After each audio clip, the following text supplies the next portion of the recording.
Hello friends, welcome in K I P के YouTube channel में आप सभी का स्वागत है। और आज हम Maharashtra state specifics warehousing and logistic policies के बारे में आपको इन्फॉर्मेशन शेयर करेंगे।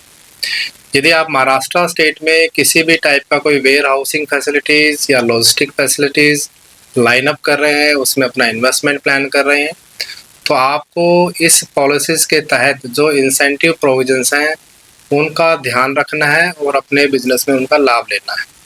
तो चलिए जानते हैं कि स्टेट स्पेसिफिक जो लॉजिस्टिक पॉलिसी 2024 है उसमें क्या ऐसे प्रोविजंस हैं जिससे आपका वेयर हाउसिंग और लॉजिस्टिक बिजनेस ज़्यादा से ज़्यादा सब्सिडी लाभ ले पाए। के.आई.पी. 2008 से as a warehousing sector में कॉर्पोरेट सब्सिडी कंसल्टेंट के नाते अपनी सेवाएं दे रही है। के.आई.पी. कवर्ड गोडाउंस या कवर एंड प्लिंथ गोडाउंस या एफसीआई के जो साइलो प्रोजेक्ट्स हैं उनके ऊपर भी काम करती है। इसके साथ साथ जो कमर्शियल वेयर हाउसिंग्स हैं उनकी इंसेंटिव और सब्सिडी प्लानिंग में भी सपोर्ट सर्विस देती है। तो यदि आप वेयर हाउसिंग सेक्टर में अपना इन्वेस्टमेंट प्लान करना चाह रहे हैं तो के.आई.पी. से ज़रूर जुड़िएगा। के.आई.पी. के यूट्यूब चैनल को ज़रूर सब्सक्राइब कीजिएगा। के.आई.पी. की वेयर हाउसिंग बिजनेस कम्युनिटी में भी ज़रूर जुड़िएगा, जिसका लिंक आपको वीडियो के डिस्क्रिप्शन में मिल जाएगी। तो चलिए जानते हैं महाराष्ट्र लॉजिस्टिक पॉलिसी 2024 में क्या ऐसे प्रोविजंस हैं जिनसे आप सब्सिडी लाभ बढ़ा सकते हैं। तो सबसे पहले जो लॉजिस्टिक पार्क फैसिलिटीज है जिसमें वेयर हाउसिंग, ट्रांसपोर्टेशन, ये सारी फैसिलिटीज लाइन अप होती हैं, इसको स्टेट ने बड़े अच्छे तरीके से 4 कैटेगरी में ब्रॉडर वे से क्लासिफाई किया हुआ है, यानी आपके इन्वेस्टमेंट स्केल के हिसाब से क्लासिफाई किया हुआ है। सबसे जो छोटा है और शुरुआत का है वो है स्मॉल लॉजिस्टिक पार्क, जिसमें कम से कम 5 एकड़ मिनिमम लैंड एरिया नॉर्म्स हैं। मिनिमम इन्वेस्टमेंट्स एक्सेप्ट लैंड, यानी जो कंस्ट्रक्शन कॉस्ट है या इक्विपमेंट कॉस्ट है, जिसको मिनिमम एफसीआई भी बोलते हैं, फिक्स कैपिटल इन्वेस्टमेंट्स, वो 10 करोड़ रुपए तक का होना चाहिए। यानी मिनिमम लैंड नॉर्म्स 5 एकड़ का है, मिनिमम इन्वेस्टमेंट्स 10 करोड़ का है। इस पे जो कैपिटल सब्सिडीज है वो 20% है, जो कि मैक्सिमम 2 करोड़ रुपए तक की हो सकती है। ये बहुत अच्छा प्रोविजन। इससे थोड़ा सा ऊपर का स्केल जो है वो लार्ज लॉजिस्टिक पार्क है, जिसमें मिनिमम लैंड एरिया नॉर्म्स 50 एकड़ है और इन्वेस्टमेंट्स उसमें 100 करोड़ तक का मिनिमम रिक्वायर्ड है। सब्सिडी जो मिलेगी आपको 15% मिलेगी, जो कि मैक्सिमम 15 करोड़ तक की हो सकती है। तीसरी जो कैटेगरी है वो मेगा लॉजिस्टिक पार्क की है, जिसमें मिनिमम लैंड एरिया जो है वो 100 एकड़ का है, मिनिमम इन्वेस्टमेंट जो है वो 200 करोड़ का है और इसके ऊपर जो आपको कैपिटल सब्सिडी लाभ है वो 15% है, जो कि मैक्सिमम 30 करोड़ रुपए तक का हो सकता है।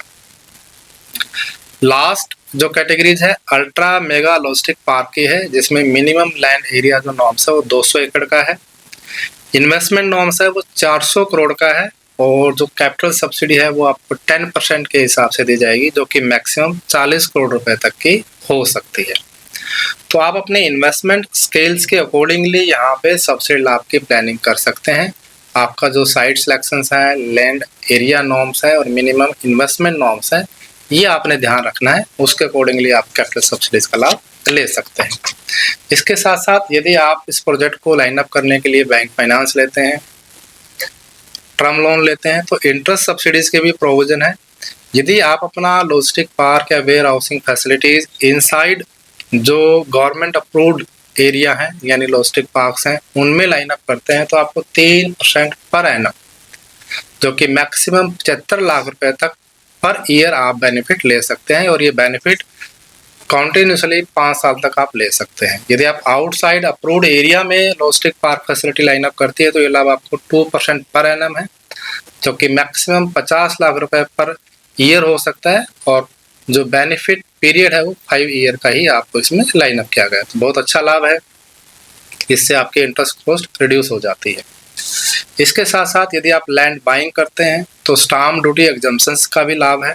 यदि आप इनसाइड अप्रूव्ड एरिया में फैसिलिटी लाइन अप करते हैं तो आपको 75% का एग्जम्पशंस है। यदि आउटसाइड एरिया में आप फैसिलिटीज लाइन अप करते हैं तो आपको 50% तक का एग्जम्पशंस इसमें लाइन अप है।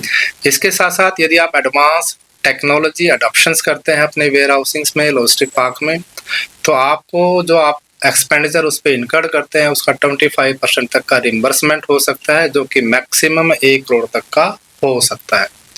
तो बहुत अच्छे जो ऑपरेशनल बेनिफिट्स है, यानी इंटरेस्ट सब्सिडीज हैं, स्टाम्प ड्यूटी एग्जम्पशंस हैं और टेक्नोलॉजी अडॉप्शंस है। इसके साथ साथ जो कैपिटल सब्सिडी का लाभ है वो भी आप ले सकते हैं।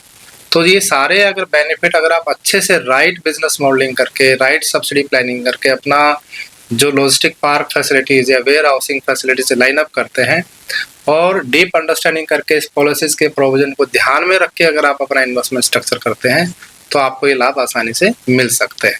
तो KIP से जरूर जुड़े रहिएगा वेयर हाउसिंग सेक्टर से रिलेटेड अपडेट्स लेने के लिए। इसके साथ साथ KIP ने warehousing sector specifics Bharat के 16 स्टेट को ध्यान में रखते हुए एक गाइड बुक भी तैयार की है, जिसका लिंक आपको वीडियो के डिस्क्रिप्शन में मिल जाएगा। इसको आप जरूर डाउनलोड कीजिएगा।